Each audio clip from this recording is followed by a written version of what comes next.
मोहम्मद रफी और लता मंगेशकर ने एक साथ एक से बढ़कर एक गाने गाए। ओ चली आना।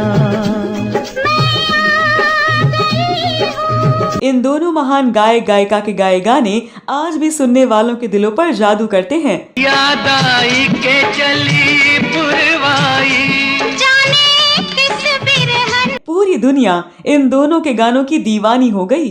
अपना जीवन होगा। झिलमिल सीता जब भी दोनों ने एक साथ मिलकर गाने गाए तब भी दोनों की आवाज ने जादू किया, और जब भी दोनों ने अलग अलग गाने गाए तब भी सुनने वाले आनंद विभोर हो गए। आपने याद दिलाया तो मुझे याद।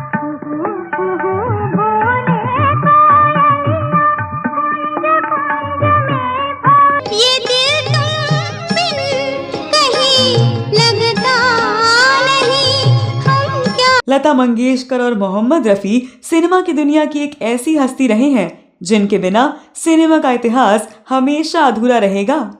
अरे धीरे धीरे चल चांद गगन में, कहीं ढल ना जा।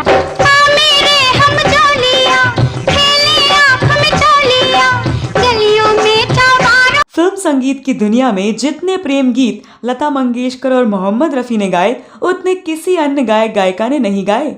शहर में चर्चा है, जमाना कहता है, गली मेरा ही मेरी मंजिल है तू।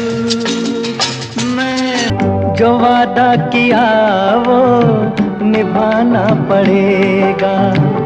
रोक के आजा तेरी याद आई, के आजा तेरी। इन दोनों के बीच जितने तकरार और टकराव हुए उतने किसी अन्य गायक और गायिका के बीच नहीं हुए। मुझे जरा खफा खफा तो नैन यूं। दोनों के बीच के विवादों और झगड़ों के बारे में मीडिया ने नमक मिर्च लगाकर खूब उछाला।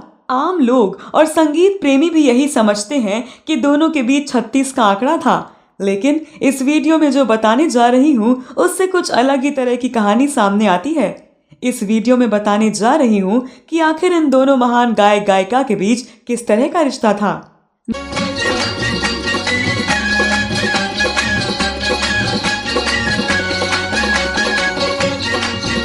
नमस्कार दोस्तों, मैं आपकी दोस्त और होस्ट स्तुति। हमारे चैनल ग्रेट लेजेंड्स में आपका स्वागत है। दोस्तों, मोहम्मद रफी और लता मंगेशकर की जोड़ी ने हिंदी सिनेमा के सैकड़ों अमर गीतों की सौगात दी। आशाओं के सावन में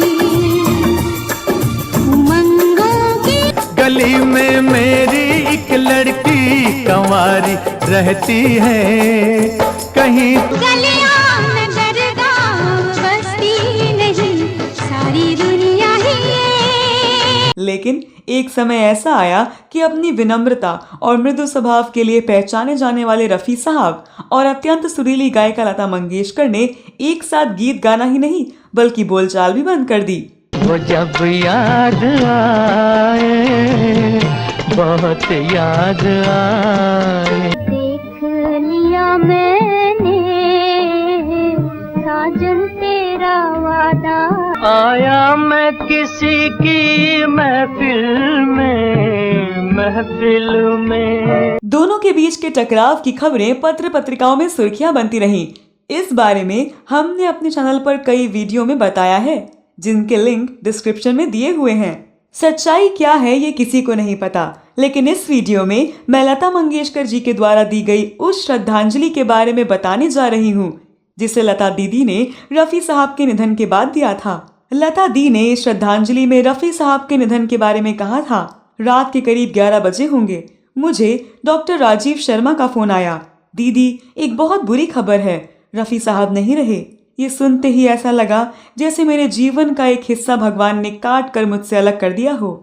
लता दीदी ने बताया, कभी कभी ऐसा भी होता था कि हम कई कई दिनों तक नहीं मिल पाते मगर कोई एहसास नहीं होता, लेकिन अब जब रफी साहब नहीं हैं तो लगता है अपना कुछ खो दिया है जिनकी पूर्ति कभी नहीं हो सकती।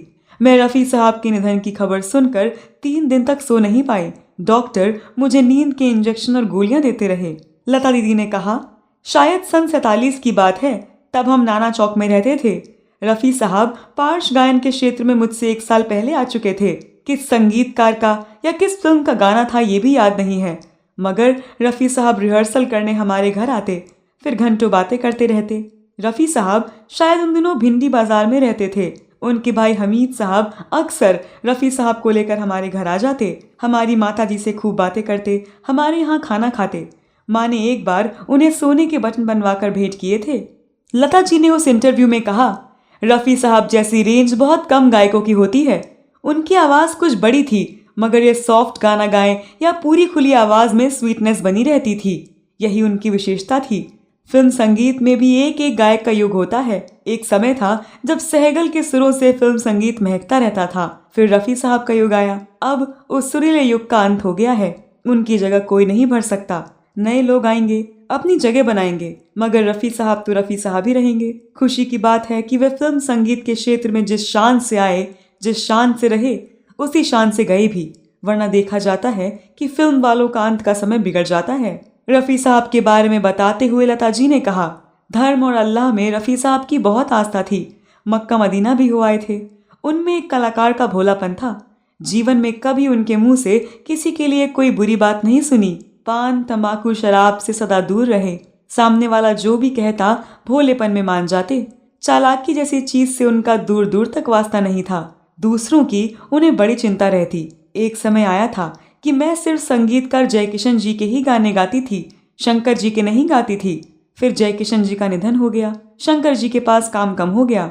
R.D. बर्मन की कोई रिकॉर्डिंग थी। उस समय रफ़ी साहब मुझसे बोले, आपसे एक रिक्वेस्ट करनी है, आप शंकर जी के लिए गाइए, वे अच्छे आदमी हैं, आपको गाना चाहिए। मैंने जवाब दिया, वह मेरे पास आएंगे तो ज़रूर सोचूंगी।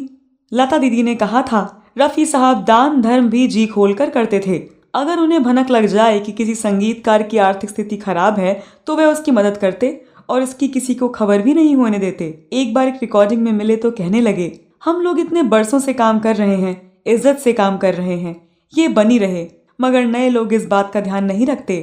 जीना तो है उसी का जिसने ये राज जाना। लता जी ने बताया, लक्ष्मीकांत प्यारेलाल के निर्देशन में एक गाना मैंने, मन्ना डे और रफ़ी साहब ने गाया। आखिरी गाने की रिकॉर्डिंग थी तो मैं जा न सकी। रफ़ी साहब के स्वर में रिकॉर्ड कर लिया गया। फिर मैंने उसे डब किया।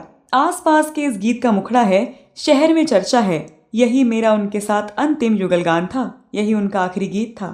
दिखा दूं ये तुझको, इसे पहचाने तो। लगता है हम जाने क्यों जरा जरा सी बात पर लड़ते हैं, एक दूसरे के लिए बुरा कहते हैं। सब यही छूट जाता है, सिर्फ कर्म रह जाते हैं जिनसे आदमी की पहचान बनती है। शहर में चर्चा है, जमाना कहता है। तो दोस्तों, लता दीदी और रफ़ी साहब के गीतों के बारे में आप क्या कहना चाहते हैं? आप लता जी का पूरा इंटरव्यू फिल्म लेखक विनोद विप्लव की पुस्तक मेरी आवाज़ सुनो में पढ़ सकते हैं। दोस्तों, इस बारे में आपकी क्या राय है? ये वीडियो कैसा लगा? कमेंट बॉक्स में अवश्य लिखें। इस वीडियो में बस इतना ही। अगले वीडियो में कोई नई कहानी या नई जानकारी लेकर हाजिर हो जाऊंगी। तब तक के लिए नमस्कार।